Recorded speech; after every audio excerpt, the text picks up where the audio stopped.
negocio, sino valor de inversión clave. Germán Vega Lombardía, director de CMC Metales Preciosos. Bienvenido, buenos días. Buenos días. Bueno, semana muy movida. No paramos además de ver noticias de gran relevancia, crisis financiera, bancos centrales. ¿Cómo se está comportando el sector del oro y de los metales de inversión? Pues fue una semana, como tú dices, muy movida, muy compleja, sobre todo el viernes de la semana anterior, que fue un día, vamos, muchas tiendas, casi estuvimos a punto incluso de cerrar. Porque, ¿Por escasez? No escasez ya, las refinerías, avalancha, ¿no? Claro, cientos de pedidos y las refinerías, pues a ver quién se atrevía a dar precio el viernes del oro. Con lo cual, pues vamos, sí fue complejo. ¿Cómo ha avanzado esta semana? Pues ya dentro de lo que cabe, con total tranquilidad y una semana más en todos los sentidos. Las cosas en su sitio. Bancos centrales, ¿qué papel están jugando? Sobre todo con esa comparecencia de Jerome Powell. Para el precio del oro, me refiero. Es que es de lo que queríamos hablar. Vamos a ver, se oye muchas veces los amos del mundo y cosas de estas. Y claro, no es un tema ni conspiranoico ni leches, es un tema tremendamente real. No es que vayamos aquí, como dice la diapositiva, a hablar de 500 siglos, de 5 siglos de historia. Es muy sencillo. Es un método que funciona y se lleva aplicando muchos años o muchos siglos. Contesto. Un día hay un imperio. Ese imperio vamos a llamarle Imperio Romano. Como todos los imperios acaba. Claro, ¿quién manejaba ese imperio? Unos. Vamos a llamarles patricios. Esos patricios eran los que realmente mandaban. A ver si se cree alguien que hoy manda Biden en Estados Unidos. Bien, esos patricios tenían tanto poder que si el emperador o el César se pasaba, lo destituían, lo asesinaban, lo que hiciera falta. Acaba el Imperio Romano. Llega un momento que se sienten mal, tienen miedo. Los bárbaros debían de ser muy bárbaros. Cogen y se marchan a un sitio muy concreto. ¿Qué sitio? Bueno, en aquella época debía de ser, vamos, casi de miedo. O sea, medio pantanoso, lagunas, con un acceso terrible por tierra, igual por mar, Venecia. Y allí se sentían seguros. Eran ricos, dominaban la cultura del momento, la contabilidad, sabían mucho. Y allí se asientan y, vamos, y crecen y se hacen más ricos todavía. Siguen siendo los patricios. Y crean una clase social que vamos a llamarle nobleza veneciana. Pues como viven muy bien durante mucho tiempo, pero llega un momento que cambia y dominan el comercio con las Indias y el comercio mundial. Llega un momento en que se les complica la vida. ¿Por qué se les complica la vida? Alguien en España manda una expedición y aparece América. Entonces cambia el contexto. Claro, ven que se les está escapando el negocio y tienen que hacer algo. Pues llega... ¿Quieres ver la diapositiva anterior? Sí, la anterior. ¿Podemos ver la diapositiva anterior? Aquí. Llega 1524. Ojo que América se descubrió en 1492. Pasaron 4 días. Los portugueses y los españoles tenían mucha relevancia, que hasta entonces no. Y tienen que hacer algo. ¿Qué hacen? Pues se juntan unos cuantos banqueros, no quieren que se acabe su negocio y crean un banco. Pero no un banco normal, un banco que le llaman Banco del Giro. Ese banco es el primer banco central del mundo, tal y como hoy lo conocemos. ¿Qué hace ese banco? Proporciona liquidez casi ilimitada a los comerciantes venecianos para que sigan teniendo la hegemonía en el mundo. Bueno, como no tenemos tiempo, ocurren muchas cosas, pero tienen un modelo y ese modelo funciona. No vamos a hablar de qué ocurre con el Imperio Español, cómo llega a Italia y demás. Bueno, en un momento determinado, unas de esas familias tienen que marcharse de Venecia. ¿Dónde van? A un sitio donde se sienten cómodos. Claro, pues Holanda. No Holanda exactamente, Ámsterdam. Llegan allí, se asientan. Siempre es el mismo esquema, con mucho dinero. Llegan 4 familias tremendamente millonarias, se establecen, se relacionan socialmente y crean un segundo banco central, clavado a los de hoy, el Banco de Ámsterdam, 1609. La vida sigue avanzando, les va tremendamente bien, al mismo tiempo que crean el Banco Central de Ámsterdam, crean la Compañía de Indias de Holanda. La gente cree que solo hay Compañía de Indias en Reino Unido, en Inglaterra. No, Francia tenía su Compañía de Indias, casi todos los países tenían su Compañía de Indias. En Ámsterdam están bien, pero los mismos cabritos de siempre les complican la vida, los españoles. Claro, no vamos a hablar aquí de la guerra de los 80 años, en fin, todo lo que pasó. Bueno, en Ámsterdam en concreto, un militar noble español, el duque de Alba, debió de pasarse 4 pueblos, o sea, no solo tomó la ciudad, debió de ser tremendamente agresivo y malo con los habitantes de allí.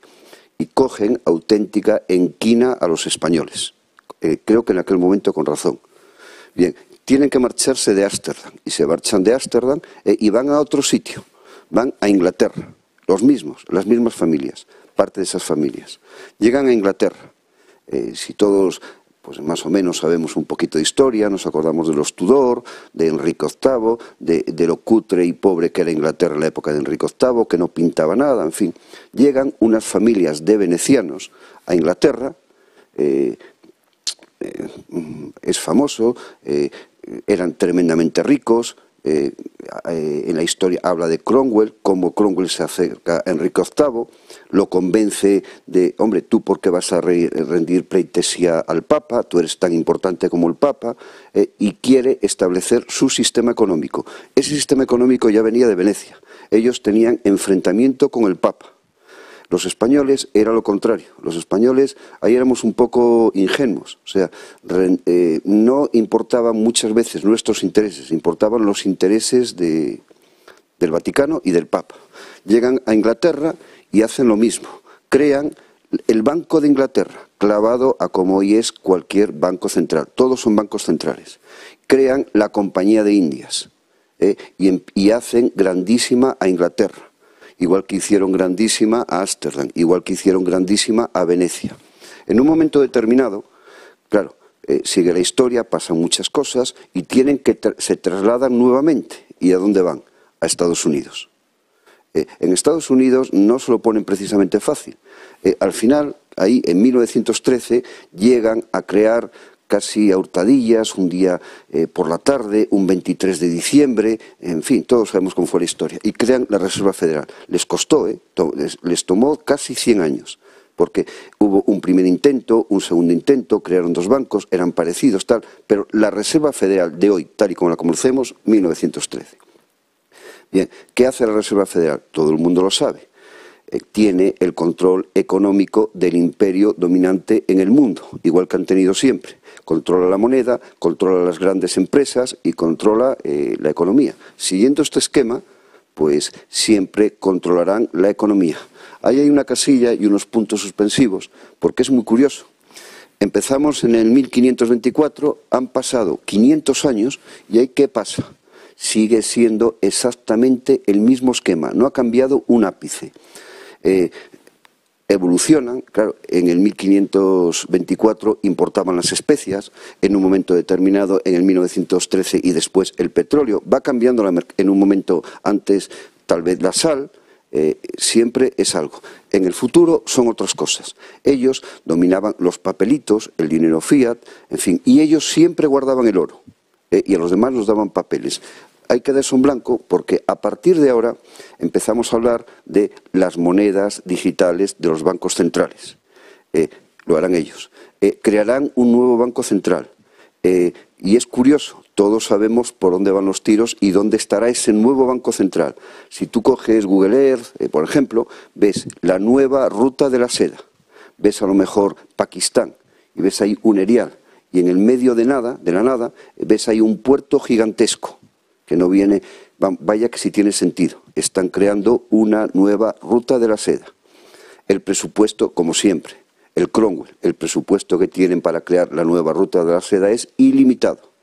Oficialmente se habla de que solo para 4 infraestructuras del momento hay 400.000 millones de dólares. O sea, es 1/3 del PIB de España. Y hay mucho más. Resumen, crearán otro banco central. Ya no van a comerciar con especias, ahora hay tecnología, hay otras cosas, y seguirán controlando el mundo como han hecho siempre. Hay una cosa muy curiosa también en esto. Joder, los españoles, que éramos imperio, que siempre hemos sido el bloque antagónico a por eso la leyenda negra no tiene ningún sentido. Lo de Ámsterdam ocurrió en un momento, pero ya no nos odian, no van por ahí los tiros. Ahora es simplemente que ellos creen que no cabemos 2, que o tienen ellos el control o lo tiene otro. O sea, no se puede compartir. Con lo cual hay que tener mucho cuidado con lo hispano. Claro, imagínate que nos uniéramos todos los hispanos. Somos muchos, tendríamos mucho peso. Entonces, en España, pues de alguna forma tienen que dividirnos, catalanes, gallegos, castellanos, lo que haga falta. Y no aquí, en América igual, no vaya a ser que América se una. Entonces llegan a Argentina, no, tú eres mapuche, tú no eres argentino, tú tienes que tener tu propio Estado, y se lo creen. Imagínate que cada tribu en América hablase una lengua. Bien, son ellos. Aparte, hay un tema que es muy curioso, el oro. El oro. Esta gente, este bloque, los bancos centrales, que es siempre el mismo bloque, ahí vamos a llamarle nobleza negra veneciana, si llegas a Inglaterra vamos a llamarle nobleza anglo-veneciana, como quieras. Son curiosos porque su patrón es el oro. Claro, los españoles, aunque la gente no lo crea, no le daban demasiada importancia al oro. Nuestro patrón era la plata. O sea, nuestro real de 8 y demás era la plata. Los romanos cobraban en denarios de plata. Estos son los que utilizan el oro. Y por eso ellos quieren acaparar cuanto oro puedan. Y a nosotros darnos papelitos o apuntes electrónicos en el futuro. Y ellos tener el oro. Bueno, pues yo creo que también nos interesa. Si ellos quieren tener el oro...